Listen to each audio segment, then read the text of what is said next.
तर राम राम भावनो. तर कसे आहात तुम्ही? तर भावनो आपले सकाळचे हाल देखू शकता. तर असं आहे, संपूर्ण शेण वगैरे आपल्याला फेकायचं आहे. तर असा काम आहे आपला, पाहू शकता. तर आता मी आपल्या म्हशी काढतो बाहेर संपूर्ण आणि संपूर्ण शेण फेकतो. तर आजचा संपूर्ण आपला ब्लॉग पाहणं, शेतकऱ्याच्या मुलाला सपोर्ट करा. असा एवढा काम केल्याच्या नंतर तो दूध काढावं ते जमल का? तर या भाऊसाहेबला आता आमच्या भावाला उठावं लागल. कसं आहे, म्हशी काढायला खेदाडू लागल. तर चल रे बाबा, चल उठ, चल उठ.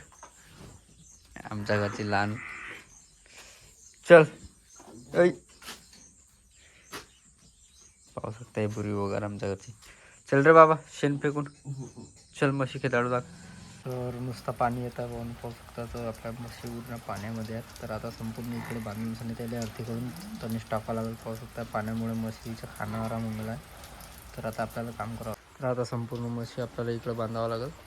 तर असं आपलं काम आहे. तर पाणी येऊन राहिलं, पण का करू शकता, काम तर करावं लागते. तर आता संपूर्ण म्हशी वगैरे इकडे बांधली. तर आपल्या ब्लॉगमध्ये संपूर्ण पहा. काय नाही, सतत पाण्यामुळे आपल्या दूरवासाचं मरण होतं, पण कला करता शेतकऱ्याचा मुलगा काम तर करावं लागेल. आणि पाणी पण येत आहे, पण आपल्याला वावरात पेंड्याचं पाला पण लावायचं आहे. असं काम आहे, कारण की कसं आहे ना, पाणी ऊन वारा सगळं शेतकऱ्यालाच कळते. आणि त्या शेतकऱ्याच्या मुलाला कळते की काय होते म्हणून.